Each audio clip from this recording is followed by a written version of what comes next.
food, really appreciate it. Why is it so important to have food banks, local food banks in Ladywood and around other places? Why is it so important to have such things available? Well, actually, I wish it wasn't so important. The fact that we need them is a problem in our society. I mean, all the credit goes here to my team, who have been out collecting trolleys and as the supermarkets with food.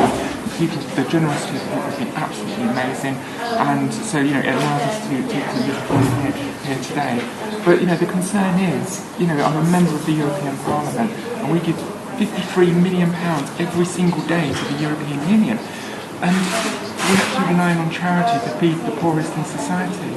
There's something wrong there. Surely our government should be responsible for feeding the poorest of society before we're giving money away to other European countries. And I'm not talking about third world aid here. I'm just talking about that £53 million going to other European countries. And that's a fundamental problem with the European Union. That's why I support a referendum so much.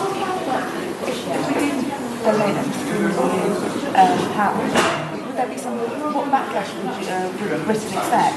Well, this is the big threat that's given by the pro-Europeans, and so we would lose trade and so forth. The reality is with the European Union, we actually have a trade deficit. We buy far more off of them than they buy off of us. You only have to look on your roads and you see the Citroens, the Renaults, the BMWs, the Mercedes. You don't see many English cars, yes, and you don't see many English cars on the continent. You have the makeup from France, you have wines from France and Italy and Spain. So, those type of things, they would not want to turn that back and rather profitable market. Most of our exports are outside the European Union, and 80% of UK trade is actually internal. So, all the threats that we're hearing are absolute nonsense, which is why I actually want a national debate to actually really thrash out the pros and cons of being a member of the European Union, and let's have a referendum so that what really comes me I go to the European Union, and last year they increased the entertainment budget of the European Parliament by 82%. The money that's wasted in the European Parliament, and then I come here to foodbanks and people are so grateful for such a small amount of food. That's a major reflection of society. More and more people are going to be coming to say, are we cutting down smoke? I think so. I mean, obviously the budget hasn't been, we don't know details for it in the morning, but all the reports are it's going to be a more of an austerity budget, more cutbacks to essential public services. That goes to charity. It's almost going to that Thatcher saying, there's no such thing as society, there's just rules of payment and charities. We had that kind of community and society in Victorian times. Have we not moved on in 120 years? I think, as one of the richest countries in the world, the fact that we have to rely on charity to feed our poor is the saddest fundamentally wrong. It's something we should stand up for. It seems like the class system is being made so simple yet again.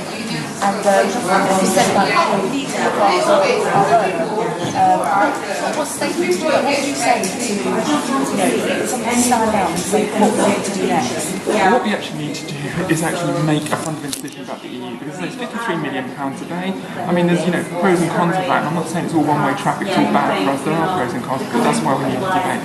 I think that it's about time that actually people say to us, actually, we want our money, our taxpayers, those who pay tax, to be actually spent in this country improving our infrastructure, our communities, and not wasted on in the European Union, whose accounts haven't been hasn't passed an audit for 18 months. It's kind of fraud, as I say, that's just the waste that I see in the European Parliament week in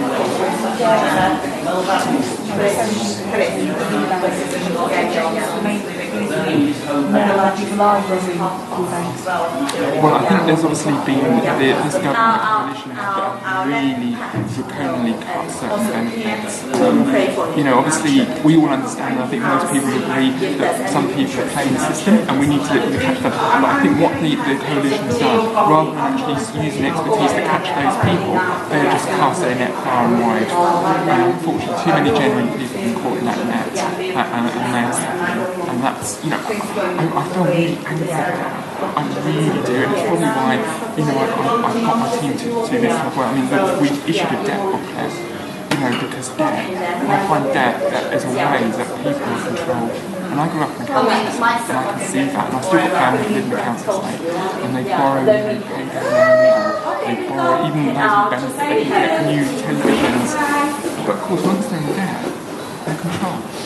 I know there's recent stats in the news that most children aren't having the regular 3 meals a day, and the parents are skipping meals just so their kids can eat. Skipping meals altogether, not eating for a whole day. When you hear statistics like that, how does that make you feel? Well, it's terrible, but it's actually storing up problems for us, because if you don't have that, when I grew up, I grew up in a very poor household, but we had 3 meals, and I think I grew up relatively healthy. You're storing up problems. I mean, if you're eating junk food, you're going to end up with obesity. That's going to put demands on our health service. If people are receiving not the correct nutrition as children at certainly young age, you're going to get other illnesses. Yeah? And that's going to be then a burden on our NHS. And where's the money going to come from that? It's this never-ending circle. When I grew up, I used to show my age, but we had free school lunch. You had the essential vitamins, and you had a good quality school dinner. Well, we didn't probably think at the time, but it was.